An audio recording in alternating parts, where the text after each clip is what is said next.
छत्रपती संभाजीनगर दौलताबाद येथे देवगिरी किल्ला परिसरात आता भीषण आग लागलेली आहे। सुमारे 3 तासांनंतर सुद्धा ही आग धुमसतीच आहे।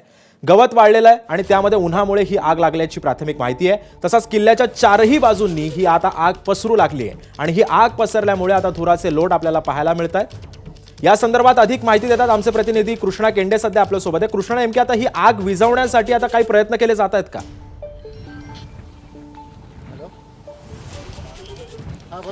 सिद्धेश, मी आता हे दृश्य या ठिकाणी दाखवतो। ही ताजी दृश्य आहेत देवगिरी किल्ल्याच्या जवळची आणि आता देखील या किल्ल्याच्या चोहूबाजूने भीषण आग लागलेली आपल्याला पाहायला मिळते आणि यामध्ये हजारो जीव जे छोटी मोठी आहेत, पक्षी आहेत, मोर आहेत, इतर छोटी प्राणी आहेत। इथे तुम्हाला कदाचित आवाज येणार नाही, परंतु पक्ष्यांचा आवाज या ठिकाणी मोठ्या प्रमाणावर येतोय, कारण त्यांचे घरटे हे सगळे या आगीमध्ये जळून खाक झालेले। तिथं अनेक मोर होती, ते देखील या ठिकाणी काही जळालेत अशा प्रकारची माहिती आहे।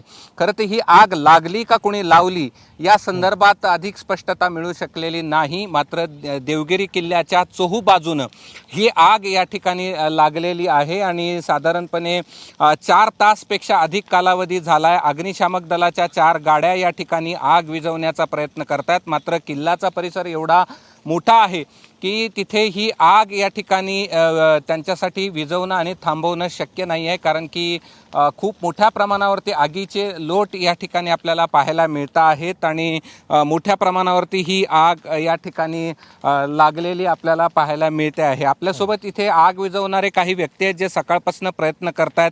आपण त्यांच्याशी या ठिकाणी संवाद साधण्याचा प्रयत्न करूयात। मला सांगा, किती वाजल्यापासून ही आग लागली आहे आणि काय स्थिती आहे आता? ही आग साधारणतः 11 वाजेच्या आसपास लागलेली आहे आणि अजूनही तुम्ही बघत आहे की आग काही शमण्याचं नाव घेत नाही आहे आणि ऊन खूप पडलेलं आहे आणि त्यात वारा पण खूप आहे। वारा जास्त असलेला, हवेचं प्रमाण जास्त असल्यामुळे ते आग आटोक्यात येण्यासाठी खूपच शर्तीचे प्रयत्न करून देखील ते आटोक्यात येत नाही आहे आणि किल्ल्याच्या जवळपास चहू बाजूनी ही आग पूर्णपणे वाढलेली आहे। आता निश्चित आपण पाहतो किल्ल्याचा परिसर या ठिकाणी आपण दाखवूयात की पूर्णपणे किल्ल्याचा जो परिसर आहे त्या चहूबाजूने धूर आपल्याला पाहायला मिळतोय।